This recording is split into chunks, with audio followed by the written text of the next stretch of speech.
प्रणाम सुंदर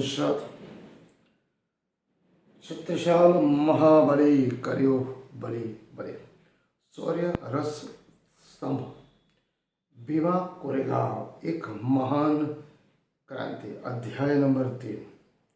समापन से पहले कल हमने देखा पेशवा मतलब ब्राह्मण महाराष्ट्र में जिन्होंने राजसत्ता, राज्याज्ञा, निजी महत्वाकांक्षा एवं इच्छा के तहत आर्य गिनों, वैदिक गिनों, सनातन गिनों या हिंदू परंपरा के उच्च कोटि के समान गिनों एक हजारों साल से चले आ रहे षड्यंत्र के तहत इस समग्र भारत भूमि जो यहाँ के मूल निवासी, आदिवासी या बहुजनों की थी, यहाँ में जो पैदा हुए उनको शारीरिक मानसिक तौर पर गुलाम बनाया। न केवल गुलाम, साथ साथ अपने अधीन रखा। महाराष्ट्र की भीमा कोरेगांव 1 जनवरी 1818 यह क्रांति समग्र विश्व में महान क्रांति गिने गई। भारत सांस्कृतिक है, आध्यात्मिक है, दार्शनिक है, धर्म के नाम पर बड़ी बड़ी बातें करता है।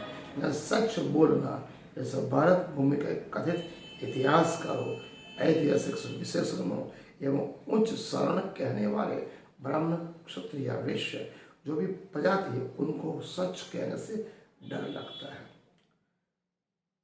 ये महार कौम जिन्हें मार्शल कौम कहा गया, इस महार कौम में जन्मे डॉक्टर बाबा साहब भीमराव अम्बेडकर ने अपने केवल शिक्षा के बलबूते पर समग्र विश्व में अपने विद्वता, ज्ञान,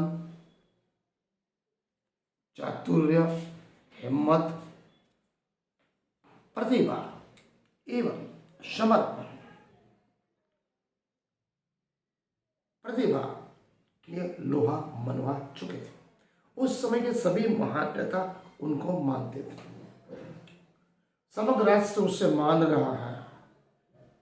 फिर भी आज कथित ब्राह्मण, वेद, परंपरा वाले मानते तो है, लेकिन दिल में कहीं कहीं खटक सी है।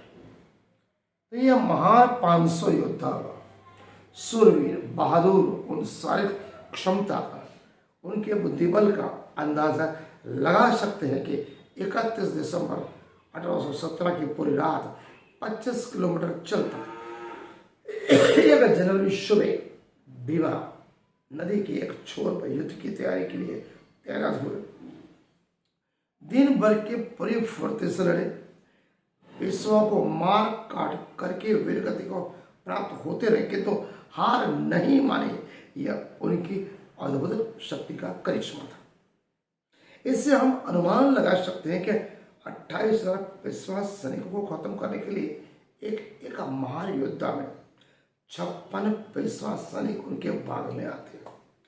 इसका किसी को विश्वास नहीं कि यह कल्पनातीत बात है, किंतु यह सच्चाई है, यह हकीकत है। तभी तो भीमा कोरेगांव की महान क्रांति का नाम दिया गया, जो पूरे विश्व में अमर हो गया।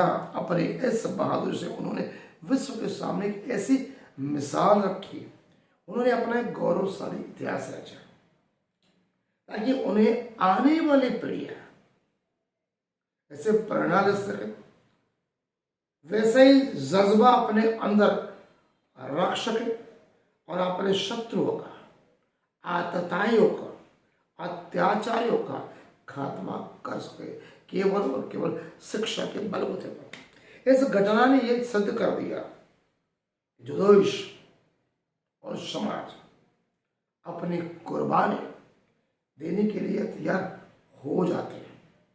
उनके सामने दुश्मन के पांव टिक नहीं पाते, चाहे वो कितनी भी बड़ी संख्या में क्यों ना हो। यह महान क्रांति इस बात का उदाहरण है। आज का अध्याय हम यहाँ महान क्रांति का संक्षिप्त में हमने आपको बताने का प्रयास किया। सुने चुने सत्यता से हमने अवगत कराया, चाहे किसी भी धर्म का हो, जाति का हो।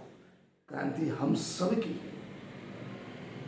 जाने अनजाने आप कहीं न कहीं कथित ब्राह्मण, वैदिक, आर्य से गुलाम तो हो ही, चाहे वो धर्म के नाम पर हो, नीति नियम के सिद्धांत के नाम पर आपको गुलाम बनाए रखे, बिना कुछ काम धाम किए सिर्फ बोलना उनको आता है, वो भी कपट, दुर्जता, ईर्ष्या, द्वेष, तृष्णा, एक दूसरे को लड़ाना और अपना काम निकलवाना और सबसे सर्वश्रेष्ठ अपने आप को रखना, ये इनकी बहुत बड़ी चालाकी है। यह षड्यंत्र का भाव है। कोई भी धर्म चुनो, सभी धर्म अच्छे हैं, चाहे वो हिंदू हो, मुस्लिम हो, सिख हो, ईसाई हो। अगर आपको अच्छा नहीं लगता तो मंदिर भी मत जाओ, मस्जिद भी मत जाओ, कहीं भी मत जाओ, घर में रहो, भगवान घर में ही है। अगर आपके माता पिता जिंदा है, बूढ़ों की सेवा करो, गरीबों की सेवा करो, जिसको हो सके दान दो, प्राणी माता की सेवा करो, सभी में भगवान है। मंदिर में घंटा बजाने की कोई जरूरत नहीं, न जप तप पूजा अर्चना उपासना कुछ भी मत करो, केवल अपने माँ बाप की सेवा करो। शिक्षा नहीं उसको शिक्षा दो, कपड़े नहीं उसे कपड़े दो, जितना बन सको उतनी सेवा करोगे, भगवान यहीं पर मिलेगा। वो मूर्ति में कभी मिलेगा नहीं, न मंदिर में मिलेगा, न मस्जिद में, न गुरुद्वारे में, न चर्च में। मानव मात्र एक समान, परब्रह्म परमात्मा। ये लिए अगर दुनिया में सभी अपना है, न कोई परा है न अपना है, तो आपके लिए भी सभी अपने होने चाहिए। आज का अध्याय हम यहाँ पूर्ण करते हैं।